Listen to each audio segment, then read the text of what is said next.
করছে পোলাপাই, মনে আধা ঘন্টার ভিতরে পুরাটা মাঠ পূর্ণ হয়ে গেছে, সব কিশোর তরুণ যুবক। আল্লাহর কসম দাঁড়াইয়া ওরা, এই ছেলে বলতেছে হুজুর আমাদের এই 1 বছরের মেহনতে আমরা এই 4-5 জন যুবক শুরু করছিলাম ফজরের জন্য ঢাকা। আল্লাহর দয়া 1 বছরে 4,500 ছেলে লিস্টি করা আমাদের প্রতিদিন ফজরের নামাজ জামাতে পড়ে। কি করতে পারে যুবক? যুবক চাইলেই সমাজের প্রত্যেকের হাতে হাতে মদের বোতলও তুলে দিতে পারে, যুবক চাইলে প্রত্যেকের হাতে হাতে নামাজের মুসল্লাও তুলে দিতে পারে। যুবককে আল্লাহ শক্তি দিছেন, আল্লাহ তো শক্তি দিছেনই কাজ নেওয়ার জন্য, না তো শক্তি কেন দিলেন? আল্লাহ তাআলা যৌবন কালকে বলছেনই কুওয়াত, শক্তি। আল্লাহুল্লাযী খালাকাকুম মিন দুফিন, আল্লাহ বলছে তোমাদেরকে আমি সৃষ্টি করেছি দুফ, দুর্বল অবস্থায়, তার মানে শিশুকাল।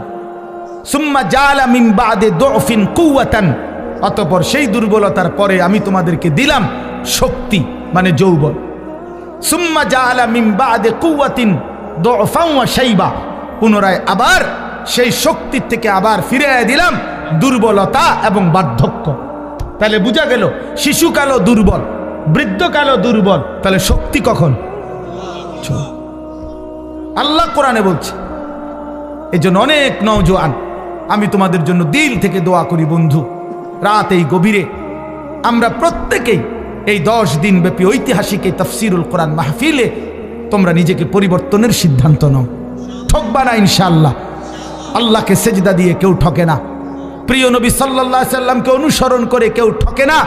আল্লাহ তাকে দামি বানায় দুনিয়াতেও আখিরাতেও। আখিরাতেও কোনো পাপী, কোনো চরিত্রহীন, কোনো লম্পট, কোনো দুশ্চরিত্র বন্ধু সে মানুষের কাছে ঘৃণিত হয়। তোমরা যারা 5 ওয়াক্ত নামাজ পড়ো না, তোমরা লজ্জিত ঘৃণিতই হবা ভাইয়া। আল্লাহ তাআলা আমাদের সন্তানদেরকে বোঝার তৌফিক দান করেন। আমি শুধু আয়াত পড়ছি, অল্প একটু বলি, তাইলেই আমার কথা শেষ। এই কোরআনুল কারীমের এই সূরার তরজমাটুকু বলি। 30 নম্বর পারা একটা ছোট্ট সূরা আমি পড়ছিলাম, 94 নম্বর সূরা। এটা আমার বলার উদ্দেশ্য আছে, এই পড়ার উদ্দেশ্যটা হইল এটার মধ্যে আমাদের প্রিয় নবী সাল্লাল্লাহু আলাইহি সাল্লামকে সরাসরি আল্লাহ তাআলা সম্বোধন করে নবীজি সাল্লাল্লাহু আলাইহি সাল্লামকে কিছু কথা বলেছেন এবং নবীজির মর্যাদা, সান্ত্বনা, ইজ্জত, আজমত আল্লাহ তাআলা তুলে ধরেছেন। এখানের মূল বিষয়টা হইল প্রিয় নবী সাল্লাল্লাহু আলাইহি সাল্লাম 40 বছর বয়সে তিনি যখন ইসলাম প্রচারের দায়িত্ব পেলেন, আল্লাহ বললেন মানুষকে আল্লাহর দিকে ফিরাবার, তখন 1টা মিনিট শুধু চিন্তা করেন যে নবীজি সাল্লাল্লাহু আলাইহি সাল্লাম 1টা মিনিট ভাবেন শুধু 40 বছর বয়সে আল্লাহ পাক যখন ওনাকে দায়িত্ব দিলেন তখন তিনি কোন সমাজে দাঁড়াইলেন। 1 নম্বর কথা হলো আল্লাহ তাআলা তাকে যেই জিম্মাদারি দিলেন, এই দায়িত্ব পালনের জন্য এই মুহূর্তে তার সাথে একজন সহযোগিতাকারী কেউ নাই। প্রথম দিন কল্পনা করেন যে কেউ নাই, উনি একাই। আচ্ছা, 2 নাম্বার, সমাজের ডান দিক থেকে বাম দিকে, উত্তর দিক থেকে পূর্ব, দক্ষিণ দিকে, পূর্ব থেকে পশ্চিম দিকে, অর্থাৎ এই সমাজের নবীর সমাজটা একটা জায়গায় তাকাইলে কোথাও কোনো আলো নাই, কোথাও কি নাই, মানে এই আলো না। ইনসানিয়াত, মনুষ্যত্ব বলতে, মানবতা বলতে কিচ্ছু নেই। আল্লাহ চেনে না, আখেরাত চেনে না, ইবাদত বুঝে না, মৃত্যু কি জানে না, কবর কি বোঝে না, আখেরাত বলতে কিছুই জানে না। পৃথিবীর সমস্ত অপরাধ এক কথায় যা হইতে পারে তার সব কিছু তারা তখন করতেছে, ঠিক কি না? চুরি, ডাকাতি, জিনা, ব্যভিচার, মদ, জুয়া, সুদ, ঘুষ, ধর্ষণ, নির্যাতন, লুণ্ঠন, ছিনতাই, রাহাজানি, মূর্তি পূজা, শিরিক, কুফর, সব কিছু 16 আনা। এখন এই অবস্থায় একটি গোটা পৃথিবীর মানুষকে সংশোধনের জন্য একজন রাসূলকে দায়িত্ব দেওয়া হইল। উনি যদি 1 মিনিট চিন্তা করে, হায় আল্লাহ, কোন দিক দিয়ে শুরু করব, কেমনে শুরু করবো, বুঝামু কেমনে, কারে কমু কিতা, যে এই পরিমাণ সদর বদর এটি বাইল করবো কেমনে আমি, ঠিক না কথাটা? চিন্তা করলে কি পরিমাণ অন্ধকার। আমরা ইতিহাসের বইতে বলছি যে 3W ছিল আরবের মানুষদের নিত্যদিনের অভ্যাস। 3টা ডব্লিউ, ইংরেজি ডব্লিউ আর কি, একটা অক্ষর আছে না ইংরেজিতে, একটা হলো ওয়ার মানে যুদ্ধ, মারামারি, 2 ওমেন নারী, 3 ওয়াইন মানে মদ। যুদ্ধ, নারী, মদ, এই 3 জিনিস ছিল তাদের নিত্যদিনের কাজ। মারামারি, হানাহানি, মদের আড্ডা, জুয়ার আড্ডা, নারীর আড্ডা, এই ছিল জীবন। আপনি আশ্চর্য হবেন, আমি নিজে পড়ছি, এবং হুজুর মাজা খাসির আল আলাম বিইনহিতাতিল মুসলিমিন যে বইটা, মুসলিম উম্মার পতনে বিশ্বের কি ক্ষতি হলো, সৈয়দ আবুল হাসান আলী নদভী রহমতুল্লাহ লিখিত সেই পৃথিবী বিখ্যাত বই। ওলামায়ে কেরামের অক্ষরে অক্ষরে বর্তমান যুগ চাহিদা অনুপাতে আমি নওজোয়ান আলেম যারা আছেন আপনাদেরকে অনুরোধ করলাম এই বইটা পড়েন, একেবারে লাইনে লাইনে পড়েন। আল্লামা আবু তাহের মিসবাহ দামাত বারাকাতুম আদিব সাহেব হুজুর অনুবাদ করছে, এটা পড়েন, ফায়দা হবে। 1450 বছরের ইতিহাস বুঝবেন। তো ওইখানে আছে যে এই জাহিলি সমাজে একটি মতবাদ ছিল, একজন ধর্মগুরু ঘোষণা দিছিল তখনকার সময়ে নবীজির আগমনের পূর্বে 3 জিনিসে কারো কোনো একক মালিকানা নাই, সবার সমান মালিকানা। 3টা জিনিসের মধ্যে, 1 আগুন, আগুন সবার মালিকানা, 2 পানি, 3 নারী। নাউযুবিল্লাহ, কথা বুঝেন নাই? আগুন, পানি, নারী, কারো একক অধিকার নাই। নারী যেখানেই থাকুক, যার কার এটা কোনো কথা নাই, যার যেখানে ইচ্ছা উপভোগ করবে, তার কোনো ব্যক্তি স্বাধীনতা, ব্যক্তি পরিচয় বলতে কিছু নেই। এত জঘন্য ছিল সমাজ, এত নিকৃষ্ট ছিল সমাজ। সেই সমাজটাকে পরিবর্তন করার জন্য আল্লাহ তাআলা নবী সাল্লাল্লাহু আলাইহি সাল্লামকে বলছেন। আপনি চিন্তা করে দেখেন কত বড় ভারী দায়িত্ব। আমার যদি বলে যে এই বাংলাদেশের অথবা আমার ইউনিয়নের সবডি মদখোর, ফুট্টাখোর, বাবাখোর, ডাইলখোর, ইয়াবাখোর, এগুলারে ঠিক করা, তো আমার জান শেষ। এরপরে তো সুদখোর, ঘুষখোর রয়েছে আলাদাই, বাকি সিটার বাটফার তো আলাদাই আছে। শুধু বাবাখোর ঠিক করতে গেলে তো আমি দাদাখোর হয়ে যাব, আমার হায়াত শেষ হয়ে যাবে। তাইলে রাসূলুল্লাহ কথাটা খেয়ে আমি একবারে বললে ফেলবো অর্থ, শুধু প্রেক্ষাপটটা বলতেছি। নবী সাল্লাল্লাহু আলাইহি সাল্লামকে তাইলে আল্লাহ তাআলা কত বড় ভারী জিম্মাদারি দিছে। শুধু আরব না, নবীজি শুধু আরবের না, গোটা পৃথিবীর সংশোধন। আল্লাহু আকবার, গোটা পৃথিবীর সংশোধনের দায়িত্ব আল্লাহ দিছেন। আচ্ছা, এই তো একটা বিষয়, তাহলে কাজটা অনেক ভারী ছিল কিনা, যথেষ্ট পেরেশানির বিষয় ছিল কিনা? আহা, কি হবে, মনে হয় যেন একটা মহাসাগরের মাঝখানে ওনারে দাঁড় করাই দিছে যে এইবার আপনি এই সাগর পাড়ি দেন। আচ্ছা, কিভাবে? নৌকা নাই, বাহন নাই, জাহাজ নাই, অর্থাৎ কেউ নাই, মনে হয় যেন এরকম ভাবে। আচ্ছা, 2 নাম্বার, একে তো দায়িত্ব দিছে, কঠিন দায়িত্ব বোঝা। এবার আল্লাহ তাআলা বলছেন আরেকটা কথা, ফাস্তাকিম কামা উমিরতা। বন্ধু সাবধান, আপনাকে যে আদেশ করা হয়েছে, যে দায়িত্ব মানুষের সংশোধন, আমার বান্দাদের পরিবর্তন, এটার থেকে এক সুতা, এক চুল আপনি কিন্তু নড়বেন না। ফাস্তাকিম, মজবুত থাকেন, অটল থাকেন, অবিচল থাকেন, সুখে থাকেন আর দুঃখে থাকেন, জুলুম করুক, অত্যাচার করুক, নির্যাতন করুক আর বিদ্রুপ করুক, পাথর মারুক আর উটের নারী ভুঁড়ি চাপায় দোক, আপনারে পাথর মারুক আর যাই করুক, আপনার পেটে ভাত থাকুক কিংবা না থাকুক, আপনার সাহাবীদেরকে অত্যাচার করুক আর শহীদ করুক, ফাস্তাকিম, আপনি কিন্তু এক সুতা, এক চুল নড়বেন না। আপনার কাজ, আপনার দায়িত্ব, আপনার জিম্মাদারি আপনি আদায় করবেন। তাহলে এবার 2টা বিষয়, 1 দায়িত্বটা অনেক ভারী। আবার বলছে বাদ দন যাইতো না, ছাড়ন যাইতো না। বিষয়টা কেমন কঠিন হয়ে গেল, কঠিন হয়ে গেল কিনা। রাসূলুল্লাহ সাল্লাল্লাহু আলাইহি সাল্লাম এই পেরেশানি, চিন্তা, উম্মতের ফিকির, সংশোধনের ফিকির, মানুষকে আল্লাহর দিকে ফিরাবার ফিকির, নবীজির অবস্থা হয়েছে যেন এমন যে কোমর বাঁকা হয়ে যাইতেছে, অর্থাৎ টেনশনে, আহা আমি কি করব, কিভাবে করব। তো আল্লাহ তাআলা বলেন, বন্ধু এই সব কিছুর মোকাবেলায় আপনি শুধু এবার শুনেন, যার আল্লাহ আছে তার তো সবই আছে, তার সবই তো আছে। তা আমি সব ব্যবস্থা করতেছি, আপনারা দায়িত্ব দিয়ে, আমি তো আজার না, আমি আপনার জন্য সিস্টেম করতেছি, সবটা আমি সিস্টেম করে দেব। আপনি শুধু মজবুত থাকেন, আপনি শুধু কাজে নামেন, বাকিটা আমি দেখব।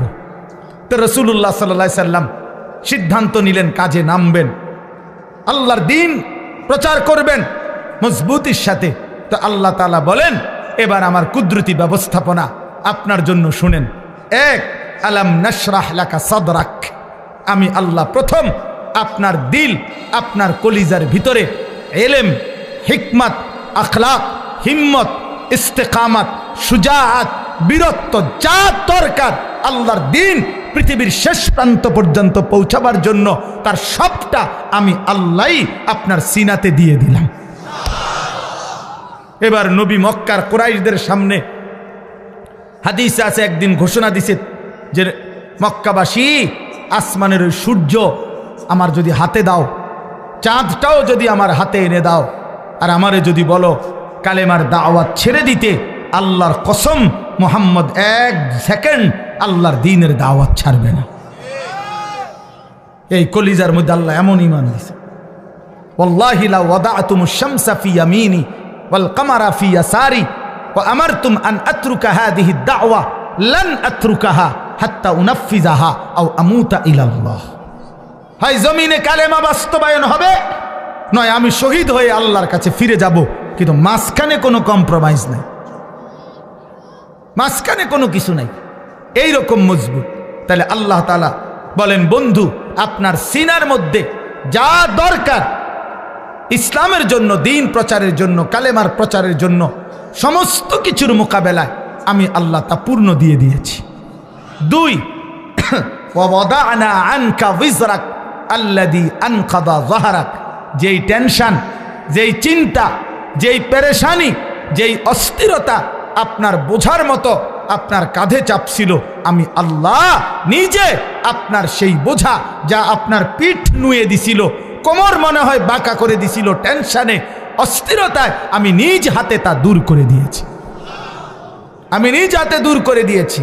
আপনি শুরু করছেন, আমি আল্লাহ একজন একজন করে আপনার পক্ষে ইমানদার আনতে থাকছি। প্রতিটা সাহাবী যারা আপনার হাতে কালেমা পড়ছে, এ তো আমি আসমানের ফয়সালা। উলাইকাল্লাযীনা ইমতাহানাল্লাহু কুলুবাহুম লিত্তাকওয়া, আমি পরীক্ষা করে করে সাহাবী পাঠাইছি, অতএব আপনার বোঝা আমি আল্লাহই হালকা করে দিয়েছি। এরপরে আল্লাহ বলেন, আরো অনেক ব্যাখ্যা আছে, আমি শুধু সংক্ষেপে বললাম। এরপরে আল্লাহ বলেন, 3 নাম্বার ব্যবস্থাপনা হইল, আপনারে ওরা বিদ্রুপ করে, এই মানুষগুলো আপনারে কখনো বলে পাগল, কখনো বলে কবি শায়ের, কখনো বলে আপনি আবলাহ, নির্বোধ, আপনাকে জাদুকর বলে, বিভিন্ন কিছু জুলুম অত্যাচার করে, আপনারে বিদ্রুপ করে, আপনাকে লজ্জিত লাঞ্ছিত করে। আল্লাহ বলে, বন্ধু ঘাবড়াবেন না, ওয়ারাফা'না লাকা যিকরাক, গোটা মাখলুকাতের উপরে আমি আল্লাহ আমার পরে আপনার মর্যাদা সবকিছুর ঊর্ধ্বে তুলে দিয়েছি। বাদাজ খুদা বুজুর্গ তুই কিস্সায়ে মুখতাসার, আমি আল্লাহর পরে আপনার মর্যাদা সমস্ত সৃষ্টির উপরে। যেন আল্লাহ মেরাজে নিয়া আরশে আজিমের উপরে দাঁড় করাইয়া আল্লাহ যেন নবীকে বলছে, বন্ধু নিচের দিকে তাকায় দেখেন, আমার গোটা সৃষ্টি আপনার কদমের নিচে, আপনি গোটা মাখলুকাতের ঊর্ধ্বে, আমি আল্লাহর পরে, অতএব এটাই আপনার মর্যাদা। এরপরে আল্লাহ যেন বললেন, বন্ধু ওই আজানে দেখেন আপনার আমার নামের সাথে আপনার নামও বলতেছে, ওই একামতে শুনেন আমার নামের সাথে আপনার নামও বলতেছে, ওই নামাজে শুনেন, ওই দেখেন আমার বান্দা বসে বসে আত্তাহিয়াতু পড়ছে, একটু পরেই খেয়াল করবেন আল্লাহুম্মা সাল্লি আলা মুহাম্মদ, আপনার নামও নিতেছে। ও কবরের দিকে তাকায় দেখেন, মুনকার নাকির প্রশ্ন করতেছে আমার বান্দাকে, আমার নামও নিছে, আপনার কথাও জিজ্ঞাসা। দেখেন দেখেন দেখেন, আপনার কথাও জিজ্ঞাসা করছে। হাসরের ময়দানেও শুনবেন আপনার নাম, জান্নাতেও শুনবেন আপনার নাম। ইদা যুকিরতু যুকিরতা মাই, আমি আলোচিত হলে আপনিও আলোচিত হবেন। আমি আছি তো আপনি বন্ধু আছেন, আমার ইজ্জত সম্মান থাকবে তো আপনার সম্মানও থাকবে। মোহাম্মদ হামেদে হামদে খুদা বাস, খুদা মদহে আফরি মুস্তফা বাস। আল্লাহর প্রশংসায় মোহাম্মদই যথেষ্ট, মোহাম্মদ সাল্লাল্লাহু আলাইহি সাল্লামের প্রশংসায় আল্লাহই যথেষ্ট। এরপরে আল্লাহ বলেন ফা ইন্না মাআল উসরি ইউসরা, ইন্না মাআল উসরি ইউসরা। আল্লাহ বলে বন্ধু ঘাবড়াবেন না, আমি জানি দ্বীনের এই কাজ করতে গিয়ে, আল্লাহর দিকে মানুষকে ডাকতে গিয়ে, আমার কালেমার দাওয়াত দিতে গিয়ে প্রতি মুহূর্তে আপনি কষ্ট পাবেন, যন্ত্রণা পাবেন, জুলুমের শিকার হবেন। তবে মনে রাখেন, কষ্ট যদি পান একটা, সুখ শান্তি স্বস্তি নিরাপত্তা পাবেন তার দ্বিগুণ, তার দ্বিগুণ, তার দ্বিগুণ। লাইয়াগলিবা উসরুন ইউসরাইনি। এজন্য এটা ইমানদারের জন্য আল্লাহর কথা। মুমিনের বিপদ যদি হয় একটা, স্বস্তি আসবে, শান্তি আসবে, নিরাপত্তা আসবে, সুখ আসবে, কমপক্ষে দুইটা। এজন্য মানুষের মুসিবতের চাইতে মানুষের আনন্দের সময়, তৃপ্তির সময়, স্বস্তির সময় বেশি। এই মাথায় ব্যথা ব্যথা হয়েছে যতবার, স্বাভাবিক ছিল তার চাইতে বেশি। পেটে ব্যথা হয়েছে যতবার, স্বাভাবিক ছিল তার চাইতে বেশি। ঠিক কিনা বলেন? তো আল্লাহ তাআলা বলেন বন্ধু, প্রতিটি কষ্টের পরে আমি আল্লাহ আপনার জন্য ইউসর, শান্তি রাখছি, স্বস্তি রাখছি, নিরাপত্তা রাখছি। ঘাবড়াবেন না। দেখবেন বন্ধু, 10 বছরে 20 বছরে মুসলমান হইছে যে কয়জন, দেখবেন মক্কা বিজয়ের দিন দেখবেন একদিনে মুসলমান হয়ে গেছে 20 বছরের চাইতে বেশি।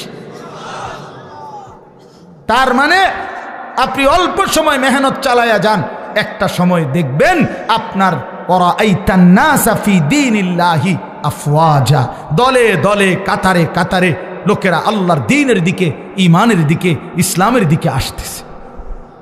সর্বশেষ কথা হলো আল্লাহ তাআলা বলেন ফাইদা ফারাগতা ফানসাব ওয়া ইলা রাব্বিকা ফারগাব। আমি আগেই বলছি, অনেক ব্যাখ্যা আছে, কিন্তু মূল বক্তব্য হলো এইটা। এই কথার দ্বারা শেষ। আল্লাহ বলছে বন্ধু, আল্লাহ আদর করতে বলছে, যেটা আমার হুজুরও বলতে চাইছিলেন। সারাদিন আপনি মানুষকে কালেমার দাওয়াত দিছেন, তাবলীগ করেছেন, ইমামত করেছেন, সাহাবায়ে কেরামকে তালিম দিয়েছেন, জিহাদের কাজ করেছেন, সারাদিন ব্যস্ত ছিলেন মানুষকে নিয়ে। আপনার পক্ষেও কেউ ছিল, আপনার বিরুদ্ধেও বহুজনের ষড়যন্ত্র ছিল। সারাদিনের এই পেরেশানি অস্থিরতা শেষ করে আপনি যখন রাত্রিবেলা অবসর হবেন, তো রাত গভীরে আমার কাছে আইসেন, আমার কাছে আইসেন বন্ধু। একাকী তাহাজ্জুদের সেজদায়, তাহাজ্জুদের মুসল্লায় আইসেন, আমি আপনার আদর করে হাত বুলায়া সারাদিনের ক্লান্তি মুছে দেব। ফাইদা ফারাগতা ফানসাব ওয়া ইলা রাব্বিকা ফারগাব। আমার কাছে আমি আদর করে দেব, আমি ধুয়ে মুছে আপনার ক্লান্তি দূর করে দেব, আমি আপনারে সোহাগ করব, আমি বন্ধু আপনার ইজ্জত মর্যাদা সম্মান সান্ত্বনা আপনাকে দিতেই থাকবো। ওয়ালাকাদ না'লামু আন্নাকা ইয়াযীকু সাদরুকা বিমা ইয়াকুলুন ফাসাব্বিহ বিহামদি রাব্বিকা ওয়া কুম মিনাস সাজিদিন। আল্লাহ বলে বন্ধু, জানি আমি লোকেদের মন্দ কথা শুনে আপনার মনটার মধ্যে কষ্ট লাগে, তবে যখনই আপনার মনে কষ্ট লাগে আপনি আমার তাসবিহ পড়েন, আমারে সেজদা দিয়েন, আমি আল্লাহ আপনার দিল শান্ত করে দেব। এজন্য রাত গভীরে আবারও ওই কথা আমার হুজুর বলছেন আপনাদের কাছে, শেষ রাত্রের আমল, শেষ রাত্রের কান্না, শেষ রাত্রের রোনাজারি বান্দাকে যেন আল্লাহ তাআলা একান্তই নিজের করে নেয়। নিজের আল্লাহ যেন বলে, বান্দা তুমি একদমই একা, আমি আল্লাহ তোমার সামনে। বলো বান্দা, তোমার যা কিছু মনের যত কষ্ট দুঃখ বেদনা যা চাওয়া রাতের অন্ধকারে আমাকে বলো, আমি সব দেব, সব দেব, সব দেব। এই জন্য নবীকে আল্লাহ বলছে বন্ধু, সারাদিনের মেহনত থেকে যখন অবসর হবেন ফানসাব, এবার আপনি আলাদা রাত্রিবেলা পরিশ্রম করবেন ইবাদত, দোয়া, জিকির, তেলাওয়াত, তাহাজ্জুদ, কান্নাকাটির জন্য আমার দিকে ফিরবেন, আমি আল্লাহ আপনার সমস্ত ক্লান্তি, পেরেশানি, দুঃখ দূর করে দেব। এজন্য শেষ একটা কথা বলি, তায়েফের ময়দান থেকে নবীজি সাল্লাল্লাহু আলাইহি সাল্লাম যখন রক্তাক্ত হয়ে ফিরে আসছিলেন, তখন যেই রাত্রিবেলা যেই আঙ্গুর খেজুরের বাগানে নবী আশ্রয় নিছিলেন, তো সেদিন রাত্রে রক্ত মাখা শরীর নিয়ে আল্লাহর নবী রাত গভীরে একটা লম্বা দোয়া করছিলেন। হাদিসে এই দোয়াটা আছে, লম্বা দোয়া। নবীজি সারাটা শরীর রক্তাক্ত, পায়ের জুতার সাথে লেগে গেছে জমাট রক্ত। এই অবস্থায় রাত্রি অন্ধকারে নবী গভীর রজনীতে আল্লাহ তাআলার কাছে লম্বা দোয়া করছিলেন চোখের পানি ফেলে। ওইখানে একটা কথা নবীজি সাল্লাল্লাহু আলাইহি সাল্লাম বলছিলেন যে আল্লাহ আপনি আমারে ইলা মান তাকিলনি, এই মাওলা আপনি আমারে কার কাছে পাঠাইলেন, কার কাছে পাঠাইলেন? ইলা বাঈদিন ইয়াতাজাহামুনি, আপনি বুঝি আমারে এমন দূরের অপরিচিত মানুষের কাছে পাঠাইলেন যারা আমারে, আমি তাদেরকে আপনার দিকে ডাকলাম, তারা আমারে এভাবে পাথর মারল। কোন নবীকে বুঝি মানুষ এভাবে মারে? কল্যাণকামীকে মানুষ বুঝি এভাবে মারে? আম ইলা আদুবিন মাল্লাকতাহু আমরি, নাকি আপনি আমার এমন কোন দুশমনের কাছে পাঠাইলেন যার উপরে আমার কোনো ক্ষমতাই ছিল না? আপনি আমারে কার কাছে পাঠাইলেন? কিন্তু এই মনের আবেগ এগুলো বইলা এই একটা কথা হুজুর বলছে নবীজি, এটাই আমাদের শেষ কথা আমার। নবীজি তখন বলছে আল্লাহ যা বলছি তা তো মনের কষ্টে বলছি, কিন্তু শেষ কথা হলো মাওলা ইন্নাম তাকুন আলাইয়া গাদাবুন ফালা উবালি, শুধু রাত গভীরে বলেন আপনি যদি আমার উপরে নারাজ না হন, আপনি যদি আমার উপরে রাগ না করেন, আপনি যদি খুশি থাকেন, ফালা উবালি, আমি কোনো পরোয়া করি না, আমি কোনো পরোয়া করি না। এই পাথরের আঘাত সয়ে গেলাম, শুধু আপনি বলেন আপনি আমার উপরে রাজি কিনা। এই কথা এটা বলছি, মাওলা যদি বলেন আপনি খুশি, আমার সারা দেহ রক্ত ঝরুক, কোনো অসুবিধা নাই। এজন্য সাদ তুমি ভালো করো নাই, তুমি তোমার গুন্ডা সন্ত্রাসী দিয়ে ইমানদারের রক্ত ঝরিয়েছ, কিন্তু তুমি জানো না রক্ত ঝরানো, শহীদের খুন ঝরা, এ তো রাসূলুল্লাহ সাল্লাল্লাহু আলাইহি সাল্লামের দেহ মুবারক থেকে ঝরেছে। যদি মুমিনের উপরে আল্লাহ রাজি হয়, উলামায়ে কেরাম আজকে নতুন করে একদিন দুই দিন না, রাসূলুল্লাহ সাল্লাল্লাহু আলাইহি সাল্লাম যে ওয়ারাসাত উত্তরাধিকার উম্মতের উলামায়ে কেরামকে দিয়ে গেছে, 1450 বছরের উম্মতের উলামায়ে কেরাম আপনাদের পাহারাদার। আপনারা শুনতে চাইলেও আমরা বলবো, আপনারা শুনতে না চাইলেও আমরা বলবো, যেখানেই অন্যায়, যেখানেই কুফর, যেখানেই শিরিক, যেখানেই বিদআত, যেখানেই গোমরাহি, সেখানেই উলামায়ে কেরামের প্রতিবাদ। এটা চলতেই থাকবে, এটা চলতেই থাকবে, এটা চলতেই থাকবে, এটা চলতেই থাকবে। এই জন্য যুগ যুগ ধরে উলামায়ে কেরাম আপনাদের ঈমান আমলের পাহারাদারি করে, পাহারাদারি করে। ইমাম মুহাম্মদ রাহমাতুল্লাহ আলাইহি সারা রাত ঘুমাইতেন না, আমরা কিতাবে নিজে পড়ছি। ইমাম আবু হানিফার ছাত্র ইমাম মুহাম্মদ সারা রাত ঘুমাইতেন না, মাসআলা লিখতেন, ফতোয়া লিখতেন। তো উনারে জিগাইতো, হযরত আপনি ঘুমান না কেন? উনি বলতো, জানো এই দেশবাসী আমার মতো এক মুহাম্মদ ছোট্ট, তার উপরে ভরসা করে তারা ঘুমায়, তারা ভাবে মুহাম্মদ জেগে আছে, সে আমাদের জন্য শরীয়তের মাসআলা গবেষণা করতেছে, আমাদের যা জরুরত আমরা তা তার কাছে জিজ্ঞাসা করে নেব, এই আশায় সাধারণ জনগণ আরামসে ঘুমায়। যে মানুষ আমাদের উপরে ভরসা করে ঘুমায়, আমি কেমনে ঘুমাই তাদের এত বড় দায়িত্ব নিয়ে?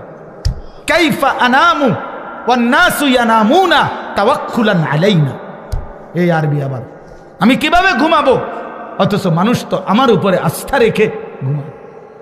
যে মুহাম্মদ জেগে আছে, সে লিখতেছে, সে মাসআলা লিখতেছে।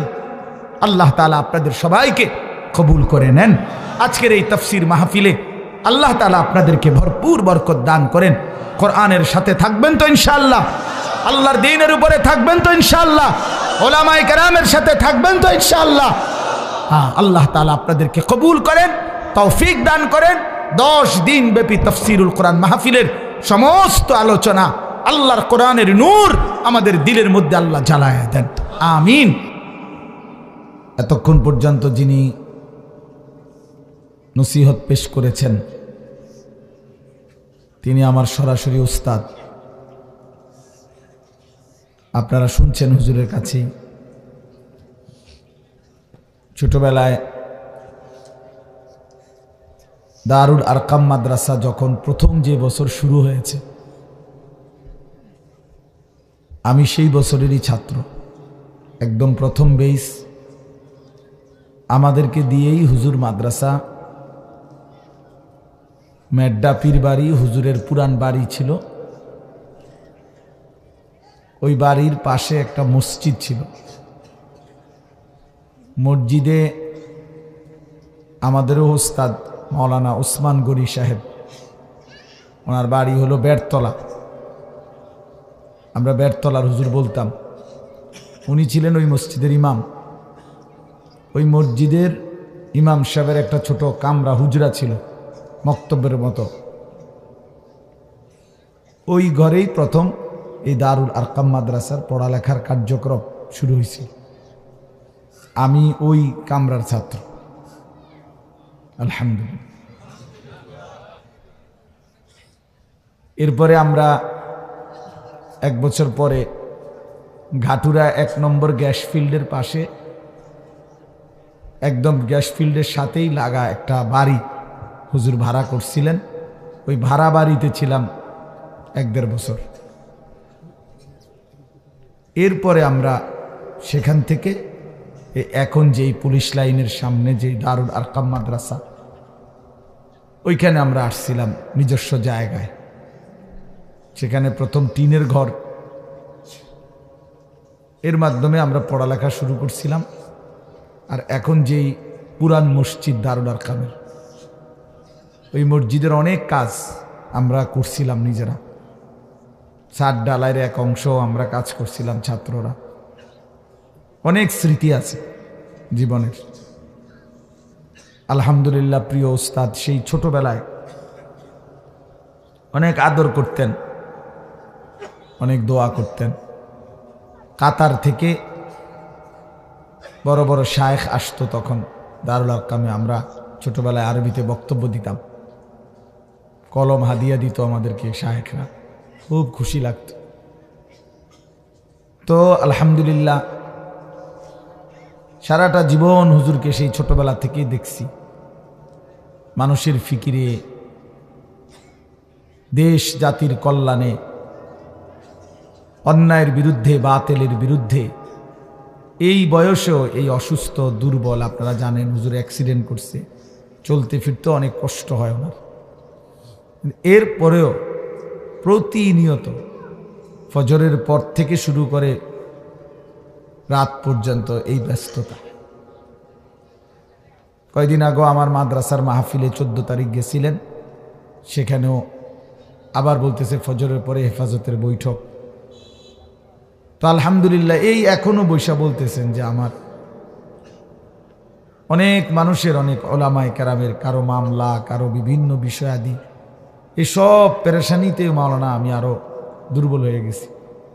অসংখ্য অগণিত সারা বাংলাদেশের আলেম ওলামা, ইসলাম প্রিয় জনতার ইসলামী অসংখ্য ইস্যু, বিভিন্ন বিষয়ের সব কিছু উনি যেহেতু হেফাজতে ইসলাম বাংলাদেশের মহাসচিব, তার কাঁধে এই পরিমাণ পেরেশানি নিয়ে আল্লাহ তাআলা হুজুরকে এখনো এতটুকু রাখছেন, এটা আমাদের জন্য অনেক বড় ইহসান। আল্লাহ তাআলা হযরতকে আফিয়তের সাথে হায়াতে তয়্যিবা দান করেন। এমন একটা বটবৃক্ষ, এমন একটা ছায়া আমাদের দরকার। আল্লাহ তাআলা যেন দীর্ঘ হায়াত দান করেন। সম্মানিত হাজিরিন, হুজুর বয়ান করার পরে আসলে কোনো যুক্তিতেই বয়ান করা সমীচীন না, কিন্তু এরপরেও আমি তখনই চাইতেছিলাম হুজুরের কাছে মৌলানা মিজানুর রহমান সাহেব দামাত বারাকাতুহুনা, হুজুরের কাছে আমিই বলতেছিলাম বারবার যে হুজুর চলে আসতেছে, হুজুর আগে বলুক, আমি এরপরে সামান্য কিছুক্ষণ বয়ান করব। কারণ হুজুরকে বসায় রাইখাও, বিশ্রামে রাইখাও আমার জন্য এটা পেরেশানির বিষয়। এই জন্য আলহামদুলিল্লাহ হুজুরের মর্জি মতো অল্প সময়ে আমাদের জন্য অনেক গুরুত্বপূর্ণ কথা বলেছেন। তাওবার উপরে, ইস্তিগফারের উপরে। ইয়া রাব্বি লাকাল হামদু কামা ইয়ানবাগি লিজালালি ওয়াজহিক ওয়া আযীমি সুলতানিক ওয়া সাল্লি আলা মুহাম্মাদিন কামা হুয়া আহলুক ওয়া ফাআল বিনা খায়রান কামা আনতা শানুক ইয়া আউওয়ালাল আউওয়ালিন ওয়া ইয়া আখিরাল আখিরিন ওয়া ইয়া রাহিমাল মাসাকিন ওয়া ইয়া যাল কুওয়াতিল মাতিন ওয়া ইয়া আরহামার রাহিমিন ইয়া আরহামার রাহিমিন ইয়া আরহামার রাহিমিন। রব্বানা যালামনা আনফুসানা ওয়া ইল্লাম তাগফির লানা ওয়া তারহামনা লানাকুনান্না মিনাল খাসিরিন। রব্বানা আতিনা ফিদ দুনিয়া হাসানা ওয়া ফিল আখিরাতি হাসানা ওয়া কিনা আযাবান নার। রব্বানা লা তুযিগ কুলুবানা বা'দা ইদ হাদাইতানা ওয়া হাব লানা মিন লাদুনকা রাহমা ইন্নাকা আনতাল ওয়াহ্হাব। রব্বানা ওয়া আতিনা মা ওয়া'আদতানা আলা রুসুলিক ওয়া লা তুখজিনা ইয়াওমাল কিয়ামা ইন্নাকা লা তুখলিফুল মিআদ। রব্বানা আসরিফ আন্না আযাব জাহান্নাম ইন্না আযাবাহা কানা গরামা ইন্নাহা সাআত মুস্তাকাররান ওয়া মুকামা।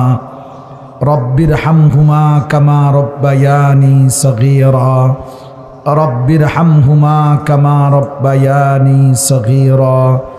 রব্বানা হাব লানা মিন আজওয়াজিনা ওয়া যুররিয়াতিনা কুররাতা আ'য়ুন ওয়াজআলনা লিল মুত্তাকিনা ইমামা। রব্বি জাআলনি মুকিমাস সালাতি ওয়া মিন যুররিয়াতি রব্বানা ওয়া তাকাব্বাল দুআ। রব্বানা ইগফির লি ওয়া লিওয়ালিদাইয়া ওয়া লিল মুমিনিনা ইয়াওমা ইয়াকুমুল হিসাব। মাওলাই করিম, রব্বে করিম, রাত অনেক গভীর মাওলা, কুয়াশার চাদর দিয়ে ঢেকে আছে জমিন মাওলা। আল্লাহ, একটি বছর শেষ করে আরেকটি বছরের প্রথম মুহূর্তে আমরা অল্প কয়েকজন নাফরমান গোলাম অন্ধকার এই গভীর রাতে আজ 10 দিন ব্যাপী লাগাতার আপনার কালামের তাফসীর হয়েছে। আল্লাহ, ওলামায়ে কেরাম কলিজার দরদ নিয়ে আপনার বান্দাদের কাছে আপনার কথাই পেশ করেছে মাওলা। আল্লাহ, 10 দিনের এই শেষ মুহূর্তে আমরা গুনাহগার নাফরমান গোলাম। আল্লাহ, আপনার দুয়ারে আমরা হাত উঠাইলাম, আপনি আমাদেরকে মাফ করে দেন, আপনি আমাদেরকে মাফ করে দেন। আল্লাহ, আপনি আমাদেরকে মাফ করে দেন। আল্লাহ, এই গভীর রাতে আল্লাহ চোখ বন্ধ করতেই ভয় হয়, ঘুম যেতেই ভয় হয়। এই ঘুম যদি আর না ভাঙে, চোখ যদি আর না মেলে, এত গুনাহ নিয়ে কবরে যাব কেমনে মাওলা?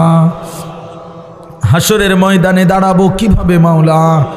মাওলায়ে করিম, আপনি মাফ করে দেন, আজই মাফ করে দেন, এখনই মাফ করে দেন। বিগত জিন্দিগির সমস্ত নাফরমানি মাফ করে দেন। আল্লাহ, পেছনটা অন্ধকার ছাড়া আর কিছুই নাই মাওলা, পেছনটা নাফরমানি ছাড়া আর কিছুই নাই মাওলা।